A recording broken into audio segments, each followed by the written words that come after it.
Assalamualaikum warahmatullahi wabarakatuh. Baik, terima kasih atas kesempatan yang diberikan kepada kelompok kami untuk memaparkan mengenai materi gaya antar molekul dan sifat fisika zat cair dari mata kuliah kimia fisika. Baik, selanjutnya saya akan memperkenalkan teman kelompok saya, yaitu yang pertama saya sendiri, Risma, sebagai moderator dan pemateri kedua. Selanjutnya Renita sebagai pemateri pertama. Dan Susanti Rande Sanabua sebagai pemateri ketiga. Dan yang terakhir Irmayani sebagai pemateri keempat. Untuk mengefisienkan waktu, langsung saja kita ke materi yang pertama. Baik, terima kasih. Saya akan menjelaskan mengenai definisi dari gaya antar molekul.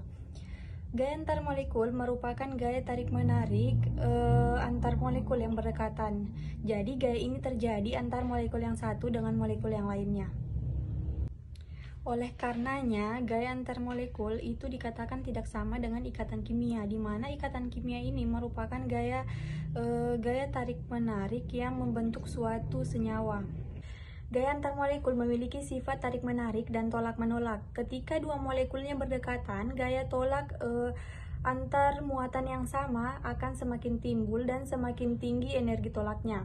Oleh karena itu, dibutuhkan energi yang lebih tinggi untuk memampatkan suatu molekul. Jadi, gaya antar molekul ini dapat berupa kohesi dan dapat berupa adesi, di mana kohesi ini merupakan antar molekul serupa, sedangkan adesi itu antar molekul tak serupa. Di mana contoh dari kohesi ini merupakan tegangan permukaan, sedangkan contoh dari adesi itu merupakan kapilaritas. Materi selanjutnya yaitu gaya yang terdapat di dalam gaya antar molekul.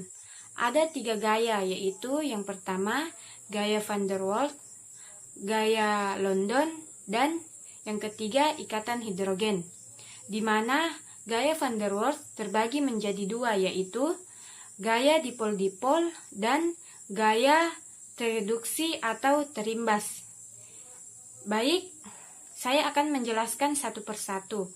Yang pertama, gaya tarik antar dipol-dipol, di mana gaya ini merupakan gaya yang bekerja antara molekul-molekul polar.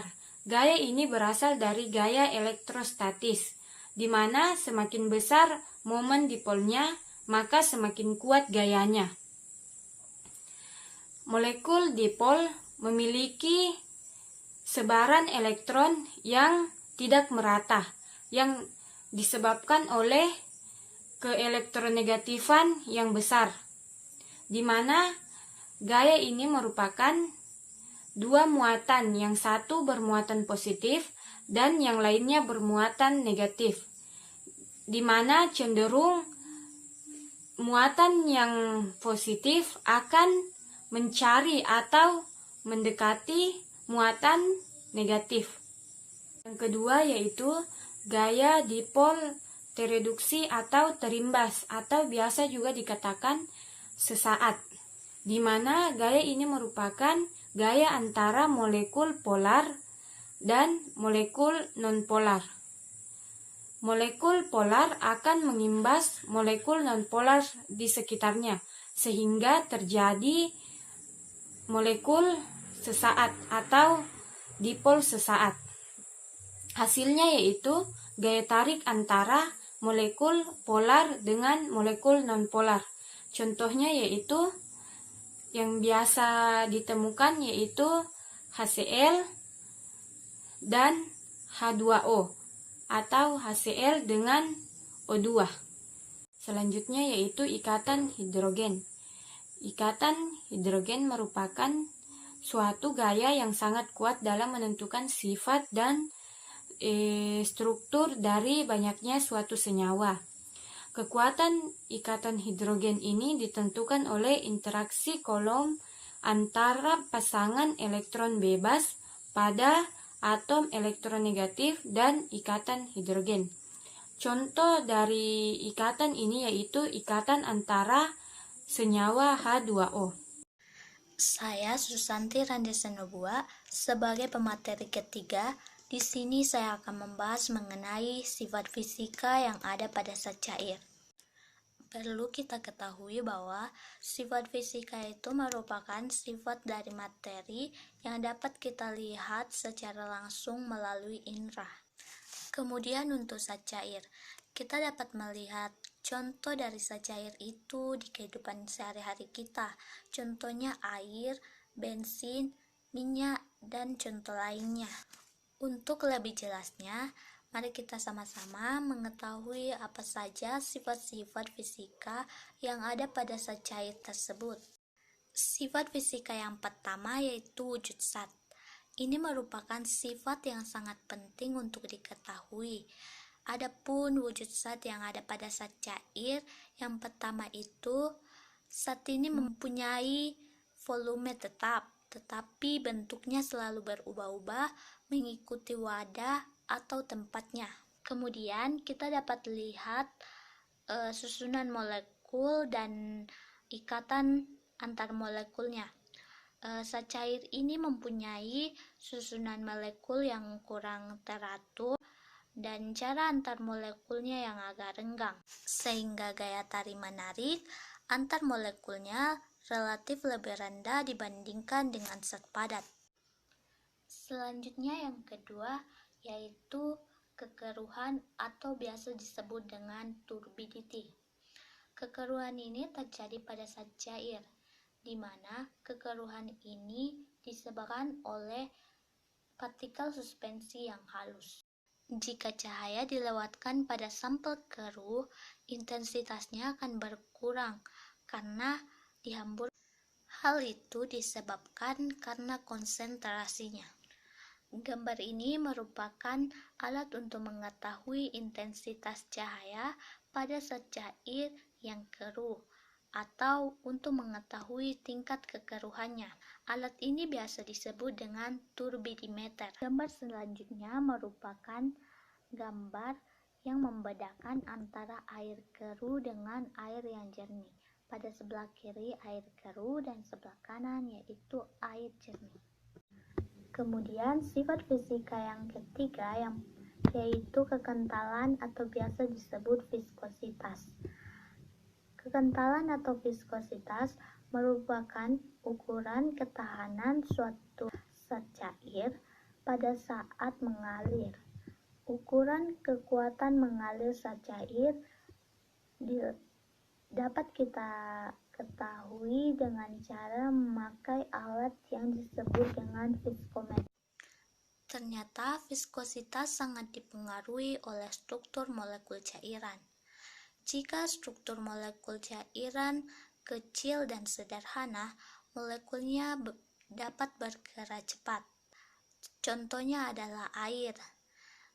Kemudian jika struktur molekulnya besar dan saling bertautan, molekul tersebut akan bergerak sangat lambat, contohnya oli. Sehingga dapat kita ketahui bahwa molekul cairan yang bergerak cepat dikatakan memiliki viskositas atau kekentalan rendah, sedangkan molekul yang bergerak lambat dikatakan memiliki viskositas atau kekentalan yang tinggi. Kemudian sifat fisika yang keempat yaitu titik didih. Titik didih merupakan suhu ketika suatu zat mendidih. Titik didih pada berbagai zat berbeda-beda, bergantung dengan struktur dan sifat bahannya. Contohnya kita ambil yaitu air. Air memiliki titik didih 100 derajat Celcius. Selanjutnya, sifat fisika yang kelima yaitu titik leleh. Titik leleh merupakan suhu ketika suatu zat padat berubah menjadi zat cair. Contohnya itu misalnya pada kehidupan sehari-hari kita, yaitu garam dapur. Garam dapur jika dipanaskan akan berubah menjadi cairan. Perubahan tersebut dipengaruhi oleh adanya struktur kristal yang ada pada zat padat tersebut. Yang keenam yaitu kelarutan. Pasti kita ketahui larutan apa saja yang ada di kehidupan kita. Contoh larutannya yaitu larutan garam dan larutan gula.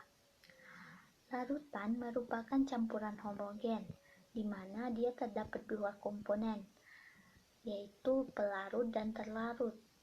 Nah, pada pelarut ini adalah zat yang melarutkan, jumlahnya lebih banyak, dan dia biasanya berupa air. Kemudian terlarut ini merupakan zat yang terlarut yang jumlahnya lebih sedikit. Contohnya itu garam. Nah, kita ketahui dulu mengenai garam. Butiran garam ini terdiri atas ion natrium dan klorida yang terikat bersama dalam satu formasi yang disebut dengan kisik kristal. Air melarutkan garam dengan menarik ion-ion dari kisik kristal dan mengelilinginya. Selanjutnya, kelarutan dipengaruhi oleh beberapa faktor, antara lain yang pertama suhu, yang kedua volume pelarut, yang ketiga ukuran zat terlarut, keempat jenis zat terlarut, yang kelima jenis pelarut. Baik, di sini saya pemateri keempat akan melanjutkan materi. Secara fisik, zat cair terbagi dua golongan, yaitu campuran homogen dan campuran tak homogen. Campuran homogen adalah campuran tidak dapat dibedakan dengan jelas antara zat terlarut dan pelarutnya. Contohnya, larutan gula, larutan garam, dan sirup. Sedangkan campuran tak homogen adalah yang dapat dibedakan dengan jelas antara zat terlarut dan pelarut. Contohnya, larutan kopi dan air sungai yang kotor. Selanjutnya, pengaruh gaya antar molekul terhadap sifat fisika. Yang pertama, pengaruh ikatan hidrogen terhadap titik didih dan titik leleh. Seperti halnya ketika suatu zat mengalami pendidihan dan pelelehan, ikatan yang dimiliki suatu zat akan terputus. Yang kedua, pengaruh gaya London terhadap titik didih dan titik leleh. Seperti halnya ikatan hidrogen, kekuatan gaya London berbanding lurus dengan titik didih dan titik leleh. Ketiga, pengaruh gaya antar molekul terhadap wujud gas nitrogen. Pada suhu rendah gas nitrogen berwujud cair, sedangkan pada suhu tinggi gas nitrogen berwujud gas. 4. Pengaruh gaya antar molekul terhadap kekentalan cairan. Kekentalan cairan merupakan ukuran halangan suatu zat untuk mengalir. Zat yang mudah mengalir memiliki kelarutan yang rendah, sedangkan zat yang sulit mengalir memiliki kekentalan yang tinggi. 5. Pengaruh gaya antar molekul terhadap kelarutan. Larutan merupakan suatu zat yang terdiri atas zat terlarut dan pelarut. Zat terlarut dapat berwujud cair, dapat juga berwujud padat. Baik, mungkin itu saja yang dapat kami sampaikan. Kurang dan lebihnya mohon dimaafkan. Saya ucapkan terima kasih. Wassalamualaikum warahmatullahi wabarakatuh.